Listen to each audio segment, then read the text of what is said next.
The last few weeks, I've taken you through a couple of different categories of herbal actions that are really important to know to get the most out of the herbs you're using to support energy and mood and mental health. This week, I want to talk to you about nootropics because nootropics are a really popular category of support that people are looking for today because they want more mental energy and focus and better memory and even helping to support their brain through their lifespan. And so nootropics are getting a lot of attention. But there are a few things to know about nootropics. Number one, this term doesn't just apply to herbal medicine, it can apply to other dietary supplements or even medications or sometimes some synthetic smart drugs that are being used as nootropics that may not actually be that good for us and for the brain. But here's what I love about herbal medicine is that plants and people have been coexisting together for millennia, and we know that there's a long history of safe and effective use with herbal medicine. And herbs can work on multiple levels of the mind and body to help us come back into a place of balance and regulation. So let's talk about some incredible nootropic herbs today. I'm Michelle. I'm a functional nutrition practitioner, a clinical herbalist, and I help my clients with things like mental health, anxiety, depression, maybe coming off of mood medications. I've worked with clients with traumatic brain injuries, Parkinson's disease. So, the brain and the nervous system are really my foundation in working with clients because I have found that when a person is living from a dysregulated state of the nervous system or a lack of focus and regulation in their mood and energy, it's really hard to move forward in their healing journey, no matter what type of situation they may be wanting to address, whether that's hormone imbalances or their weight or just energy, or maybe they have some kind of chronic fatigue syndrome or other chronic health issue that they're dealing with. I always bring it back and start with supporting the nervous system and the brain.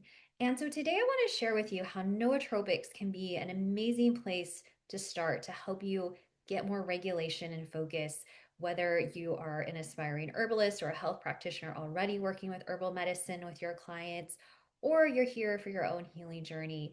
I'm going to show you at the end of our video today as well how I combine these different categories of herbal medicine into really unique, energetically balanced formulas.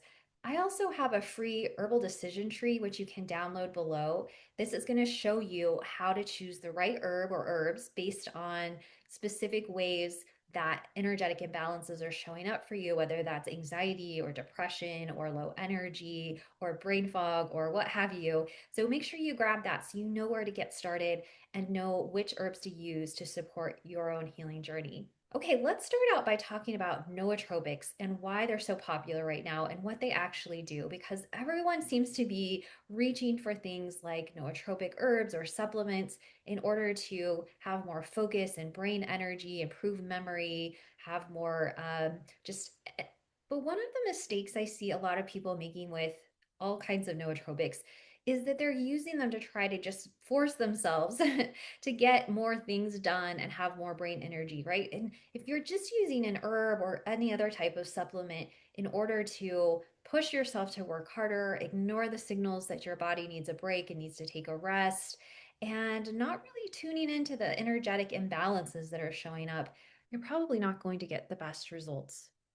I want to talk about how these herbs have been used in traditional medicine for thousands of years because we know from traditions like Ayurvedic medicine or traditional Chinese medicine, for example, that herbs that we're going to talk about today were used in order to help enhance and balance energetic patterns and create more energy in the brain and in the body.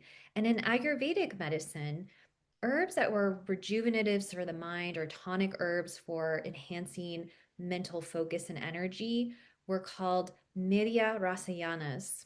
One of the things I love about traditional herbal medicine is that it was all about bringing balance back into the mind and the body, not just trying to suppress symptoms or have more energy so we could push the body and the mind to do more the cycles that the body needed to go through daily, seasonally, in order to stay in balance. And these herbs can be really vital in helping us to do that. So let's talk about some of the research around nootropic herbs and what they're actually doing in the body before we dive into some of my favorite nootropics. Because when we look at the research behind these herbs, we find that they support cerebral circulation, meaning they just help to move blood flow to the brain and to the body. And here's a little tip. You can find out if you have poor circulation by just noticing your hands and your feet right now. Are your fingertips or your toes feeling a little cold? That can be a sign that you may have poor circulation. And think about it, your heart has to pump blood up to the brain against gravity to get that blood up there and support circulation and oxygen and bring nutrients to the brain. So if that isn't happening efficiently, we can have signs of poor circulation, and that can underlie issues like brain fog, poor memory, even things like depression and cognitive decline can be related to low cerebral circulation. Another thing nootropics can do is modulate BDNF, or brain derived neurotrophic factor. And this is something in the brain that helps support neuroplasticity, our mood, and our cognitive function. And neuroplasticity specifically means our body or our brain has that ability to grow and change and learn, and something that's really important to maintain over the lifespan, because a lot of our cognitive decline as we age can be related to neuroinflammation. And this is another thing that our nootropic herbs can do. They have a lot of antioxidant protection. They're going to help address brain inflammation that can lead to things like depression, ADHD, anxiety, and again, chronic health issues like Alzheimer's disease and cognitive decline. So let's dive into a few herbs that are going to be really valuable as nootropics. And there's a lot of research around how these herbs are supporting brain health. And in one particular herb we're going to talk about, there was a study that showed that in children with ADHD, this herb, cognitive function in children with ADHD, it reduced restlessness in 93% of participants. Another herb we're going to talk about is actually a medicinal mushroom. And actually, there's so much exciting research going on right now about how this herb can be supportive in reducing and preventing Alzheimer's disease and symptoms. I'll get to both of those, but first, let me explain why energetics matter for choosing the right nootropic herb. And really, all of our traditional systems of herbal medicine are based on energetics, meaning we need to understand the unique patterns of the mind and the body in order to know which herb is going to help create balance in those areas. So, we're not just looking at addressing symptoms. We just don't want to talk about having more brain energy or reducing brain fog. We want to look at the energetic patterns that can be playing a role. Just like the cold hands and feet can be a sign of poor circulation, we might need an herb like rosemary that's a nootropic that is warming and moving. And it's a really lovely herb for supporting cerebral stimulation. And don't forget, if you're trying to figure out which herbs to use for mood, depression, anxiety, ADHD, brain fatigue, I have that herbal decision tree for you below. I show you how to choose the right herb based on whatever symptoms are showing up and whatever energetic patterns you need to address in order to get back on track in your mind and body. The link is in the description below. We're going to dive into a few of my favorite nootropics. And the first one I want to talk about is lion's mane. And I love it because many years ago, I was going through a really stressful time in my life and wasn't sleeping well, was feeling really stressed out. Noticed that I also was not really being focused at work. I was having trouble getting things done and forgetting things. And actually, it all came to a head for me one day when I was driving down the street, stopped at a stop sign, and then when it was my turn, I started to turn, but I realized at the last moment I was turning the wrong way down a one-way street. And there was a car actually coming down the street, and they slammed on their brakes, and thankfully we didn't have an accident. And I realized that, man, I really need to get it together here. I'm in a stressful time, but I can't keep doing this. I'm going to hurt someone. I'm going to hurt myself. And, it's starting to show up in my work and in my personal life. And I was feeling irritable and tired and unfocused. And so one of the biggest things I did is I started taking lion's mane mushroom. I was taking it as an herbal tincture. There are different ways to take lion's mane. I can just tell you, I remember very distinctly that this herb made a huge difference for me in my focus and in my ability to get things done, and even helped me sleep better. So it's very near and dear to my heart. There's a lot of really great research right now going on in terms of how lion's mane can promote nerve growth factor and hippocampal mRNA expression.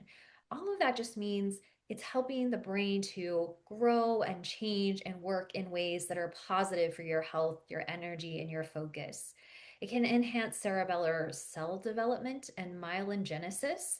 And myelin is that protective sheath around nerve fibers. It promotes BDNF levels and neuronal plasticity. So our brains get a lot of protection from lion's mane mushroom. I want to highlight just one or two herbal studies that were done on lion's mane because actually we have a lot of research. But in one human study, a lion's mane product improved mood, depression, anxiety, and sleep quality in overweight people. And this study also showed an improvement in pro BDNF levels. I think it's interesting as much as we talk about this herb as a nootropic, it's also a nervine, right? And again, I have a video I did on that just a week or two ago that you can go back and find on my channel. But as a nervine, it's going to help reduce depression and anxiety. And in fact, in one 4-week study of menopausal women, it was shown to statistically reduce depression and anxiety. One double blind trial showed that the active ingredient in lion's mane reduced hearing loss and improved nerve growth factor in elderly patients. And loss of hearing can be related to brain inflammation. So we see there a connection as well between the patterns and symptoms that show up in the body and what they mean for our brain health.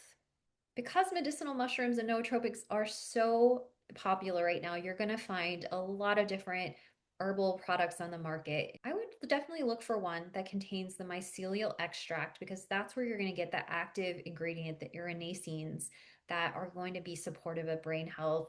The fruiting body of this mushroom also contains hericenones, which are products that remember that herbs and medicinal mushrooms contain dozens of different active constituents, all of which are important. So you can use this in many different ways as a tincture, as capsules. You can even eat lion's mane mushroom. You can find it in your grocery store and cook it just like you do any other culinary mushrooms. Okay, we can't talk about nootropics without talking about Bacopa. And this, again, is one of those herbs we know from traditional Ayurvedic medicine. It's one of those medhya rasayana herbs that is also known as Brahmi. And Brahmi is basically a word that means like divine consciousness. We know a lot about this herb from traditional use as well as modern research. It's a more cooling, drying herb with a bitter taste. It is a calming nootropic, a mild anxiolytic. And so think about how, as a cool, drying herb, it's really well suited to inflamed, anxious, and overstimulated people. It enhances cholinergic function and prevents stress induced inhibition of BDNF. And so remember, that is a protein that we want to enhance in order to protect the brain and help the brain to grow and change over time. And it's also been shown to inhibit cerebral inflammation. I want to highlight one pilot study showed that people with dementia taking 250 milligrams of Bacopa were able to slow the progression of disease and enhance cognitive function. I also saw an interesting study where a formula that contained Bacopa, along with other nootropics and nervines like Gotu Kola and white peony and ashwagandha and others, improved attention, cognitive function, and impulse control in children with ADHD. So here's a real world example of combining adaptogens, nootropics, and nervines into really energetically balanced formulas for specific types of energetic patterns. And ADHD, again, is going to be a very hyperactive, kind of high energy type of pattern. And we're talking about herbs in a formula that are very calming and stabilizing and help with focus and energy. And so this is a great example of how to use herbs in formulas. A similar herb from Ayurvedic tradition is Gotu Kola. And again, this is one of my favorite herbs as well. It is also a medhya rasayana from Ayurvedic tradition. And it's similar in many ways to Bacopa in that it's bitter, cool, and moistening. And so I use this for a lot of situations where there's inflammation with heat, including things like skin issues, maybe eczema or psoriasis, or gut health issues where there's a leaky gut type of pattern, because again, it's going to help cool and calm any kind of hot inflamed tissues, and that includes brain inflammation. So this herb, Gotu Kola, even though it is a cooling herb, it's a cerebral circulatory stimulant. Remember, we talked about that earlier. It's an antioxidant. It helps support mitochondrial function and nerve regeneration. And again, it has an affinity for the gut intestinal barrier. So let's talk about a little research here. In one randomized control trial comparing Gotu Kola versus aerobic exercise versus a combination, there they found that in older women with dementia, the combination of Gotu Kola and exercise improved memory and quality of life compared to a placebo, and the combination was the most effective statistically. And so here we see that it's not just about popping an herb and hoping for the best. We can combine this with a balanced lifestyle, things like exercise and diet to get results with herbal medicine. Herbal medicine. One, one animal research study demonstrated its ability to improve cognitive impairment and neurodegeneration by modulating cholinergic activity. And Gotu Kola has an affinity for the gut, and we know that the gut brain axis is a really important piece of addressing gut inflammation, of addressing brain inflammation. And so I want to call that out as well, because when I'm working to support clients with brain health, I want to make sure that I'm taking in the whole picture, right? It may be that they have inflammation in the brain related to poor gut health or a high toxin load, or maybe can be related to hormone imbalances, right? We need to be looking at the big picture and not just focusing in on one specific aspect. Some of our best nootropics, as we've talked about, are also nervines. Some of them are adaptogens. Rhodiola is a good example here. And I often talk about rhodiola as an adaptogen, and that can be quite stimulating, maybe a little too stimulating for many people. But for the right person, it's going to help enhance mental energy, memory, focus, and give you a little more boost to get things done. A human study found that rhodiola combined with ginkgo was significantly more effective in improving memory and cognitive function than either herb alone. And again, here's where we get to see herbal synergy in action. When we combine herbs and synergistic formulas that actually enhance their efficacy, we can get better results than just using an herb by itself. For stagnant depression or low energy, low mental energy, for example, because it is slightly warming and very stimulating. So do be aware of that if you try rhodiola. But again, you can see how combining these herbs in synergistic formulas, combining nootropics with our nervines and our adaptogens, is how you're going to help your clients or yourself really get results with herbal medicine. So here's an example of a formula for a perimenopausal brain fog with anxiety. I would start with something like holy basil. As an adaptogen, it's going to help bring a little mental energy and clarity. And I would combine it with something like Bacopa or Gotu Kola as a nootropic that's going to help with mental focus and addressing brain fog. I might add something like lemon balm in there as well for anxiety. It's one of those calming nervines that helps lift the mood. And this would be something I would create as a tincture that I would ask my client to take at least 3 times a day. Usually, I just have my clients take a dropper full of a tincture in a little water with each meal. To recap what we've talked about with nootropic herbs, these are some of our best herbs for supporting mood and focus and mental energy and helping the brain stay healthy and strong through the lifespan so we can avoid those degenerative brain diseases that are so challenging in our time today. If this video was helpful, feel free to share it. Make sure you subscribe below. And don't forget to grab your free download, that herbal decision tree, where I'll show you how to choose the right herb based on your specific situation.